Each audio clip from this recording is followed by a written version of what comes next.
Un volcan sous-marin au large des côtes des États-Unis montre tous les signes d'une éruption imminente. Et les scientifiques en sont certains. La question n'est pas de savoir si cela va arriver, mais quand. Aujourd'hui, nous allons examiner ce qui se passe là-bas dans le Pacifique. Pourquoi ce volcan fascine et inquiète à la fois les chercheurs et quel est le risque de tsunami. Bienvenue à tous.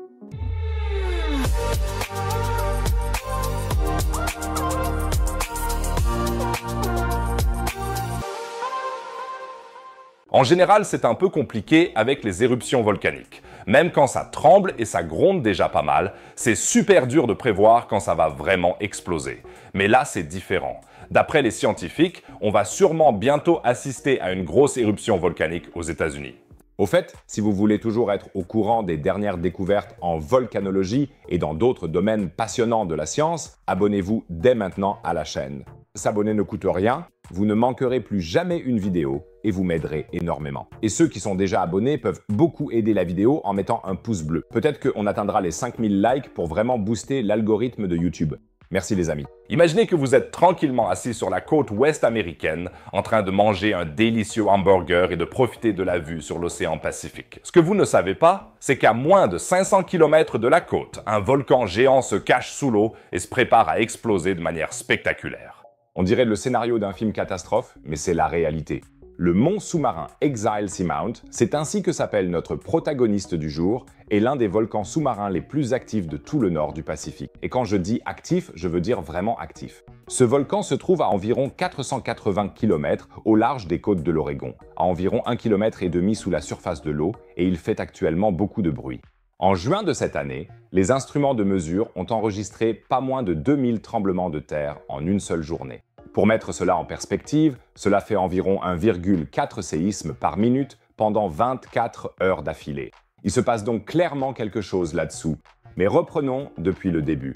Comment un volcan se retrouve-t-il en plein milieu de la mer? L'Axial Seamount se trouve sur la dorsale Juan de Fuca, une zone géologique active de divergence. C'est un endroit où deux plaques tectoniques s'éloignent l'une de l'autre, créant constamment de nouveaux fonds marins. Imaginez ça comme une fissure dans le manteau terrestre, d'où jaillit en permanence du magma brûlant. Ce n'est pas pour rien que cette région est aussi appelée le Yellowstone sous-marin. Cependant, il n'y a pas de bisons ici comme dans le parc de Yellowstone, même si des bisons sous-marins seraient plutôt cool. Ce qui rend le mont sous-marin Exodus si particulier, c'est sa prévisibilité.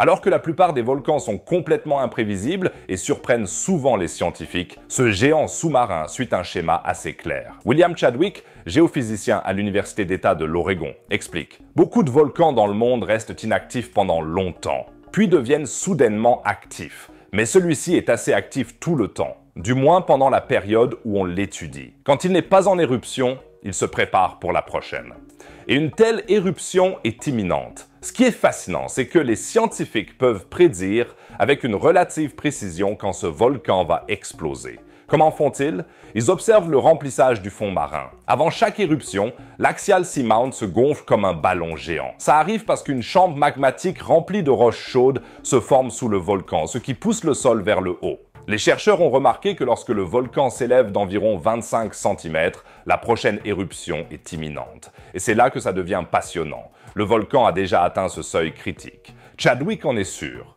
Au rythme actuel, je pense qu'il va entrer en éruption d'ici la fin de l'année 2025. C'est une prédiction assez précise pour un volcan et elle repose sur des décennies d'observation. En effet, l'Exil Simon est entré en éruption en 1998, 2011 et 2015, et à chaque fois, il a suivi exactement le même schéma de soulèvement. Mais comment les scientifiques surveillaient-ils en fait un volcan qui se trouve à 1,5 km sous l'eau? Est-ce qu'ils ont tous un brevet de plongée ou un bon contact avec Poséidon? C'est un exploit logistique impressionnant. L'Axial Seamount fait partie de l'Ocean Observatories Initiative et est équipé d'un réseau de câbles super moderne. Des centaines de kilomètres de câbles à fibre optique courent sur le fond marin et fournissent de l'électricité et transmettent des données à des dizaines de stations de mesure. Ces instruments mesurent 24 heures sur 24 les tremblements de terre, les déformations du sol, les changements de température et la composition chimique de l'eau. Là-dessous, il y a donc un meilleur accès à Internet qu'en Allemagne.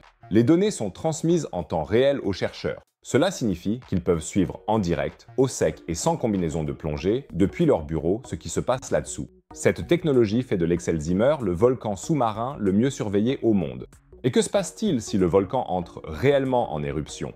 Tout d'abord, une nouvelle rassurante. Il n'y a probablement aucun danger pour les habitants de la côte. Le volcan est trop éloigné et trop profondément immergé pour causer des dégâts directs. Scott Nooner, de l'Université de Caroline du Nord, explique « Bien sûr, on ne sait pas vraiment ce qu'il faudra pour déclencher la prochaine éruption, ni quand elle se produira exactement. Mais jusqu'à présent, les éruptions ont toutes été relativement inoffensives pour l'humanité. Néanmoins, une éruption volcanique sous-marine est un événement spectaculaire. Lorsque l'Axial Seamount explose, du magma chaud jaillit des fissures et des cheminées au fond de l'océan. La roche entre en contact avec l'eau froide et se solidifie immédiatement pour former des coussins caractéristiques. Il s'agit de formations de lave arrondies qui ressemblent à des coussins empilés. En même temps, d'énormes nuages de vapeur se forment à partir de l'eau de mer surchauffée et le fond marin peut s'affaisser de plusieurs mètres lorsque la chambre magmatique se vide. Pour les habitants de la mer, cependant, le danger est tout autre. L'éruption de 2011 a montré ce qui peut arriver. Des zones entières du fond marin ont été inondées de lave chaude. Deborah Kelly, de l'Université de Washington, raconte « En 2011, on a vu l'une des zones de sources hydrothermales être complètement recouverte par des coulées de lave. Tout a été détruit, mais ce qui était fascinant, c'est que 3 mois plus tard, quand on est retourné sur place, des animaux et des bactéries avaient recolonisé la zone. Ce sont des écosystèmes étonnamment résistants. » C'est en effet l'un des aspects les plus fascinants de ces volcans sous-marins. D'une part, ils détruisent des écosystèmes locaux, mais en même temps, ils créent de nouveaux habitats. Les sources hydrothermales chaudes qui apparaissent après une éruption sont de véritables oasis de vie dans les profondeurs marines. Ici prospèrent des créatures étranges, capables de survivre sans aucune lumière du soleil et qui se nourrissent de substances chimiques. Un principe de vie totalement différent de celui de la surface. Comme le disait déjà le docteur Ian Malcolm dans Jurassic Park, Life finds a way. Mais revenons à la situation actuelle. Tous les signes indiquent clairement une éruption. Après le pic dramatique de plus de 2000 séismes en juin, l'activité sismique s'est un peu calmée, avec seulement 100 séismes par jour, mais elle reste super élevée. En même temps, le fond marin continue de se soulever, même si c'est plus lentement qu'au début de l'année. Les scientifiques observent une fascinante alternance d'activités. Parfois, le taux de tremblement de terre augmente fortement puis redescend. Parfois, la déformation du sol s'accélère puis ralentit. C'est comme un battement de cœur géologique qui approche de son apogée. Les chercheurs décrivent ce phénomène comme une oscillation, une fluctuation constante entre calme et agitation. Et ce qui est particulièrement intéressant, c'est que même les tremblements de terre de l'autre côté du Pacifique ont un impact sur l'Axial Seamount. Lorsqu'un fort tremblement de terre s'est produit en juillet au Kamtchatka, en Russie, les instruments sensibles installés sur le volcan ont enregistré les mouvements du sol, à des milliers de kilomètres de là. Le tsunami qui a suivi a même déclenché les systèmes d'alerte automatique car les variations de pression ressemblaient à celles d'une éruption imminente. Cette interconnexion montre à quel point le système est sensible et à quel point la surveillance fonctionne bien. Les chercheurs sont désormais capables de distinguer les véritables alertes volcaniques des perturbations externes. Une compétence essentielle lorsqu'on essaie de prédire le moment parfait d'une éruption. Et la prévision est la suivante. Éruption avant la fin de l'année. Tous les signes montrent que l'Axial Seamount a atteint le seuil critique. La seule question c'est, est-ce que ça va être une éruption spectaculaire comme en 1998 ou un événement plus calme comme en 2015? Même les experts ne peuvent pas encore le dire, mais ce qu'on sait, c'est que quand ça arrivera, les scientifiques pourront suivre ça en direct. Pour la première fois dans l'histoire de la volcanologie, les chercheurs peuvent, grâce à cette technique, observer une éruption en temps réel dès le tout premier instant et comprendre exactement ce qui se passe dans les profondeurs de la Terre. Cela va révolutionner notre compréhension des volcans. Et bien sûr, je vous tiendrai immédiatement au courant dès que ça commencera. Alors, n'hésitez pas à vous abonner à la chaîne et n'oubliez pas de mettre un pouce bleu pour qu'on atteigne les 5000 likes. Et maintenant, nous partons à la découverte d'un volcan bien plus dangereux.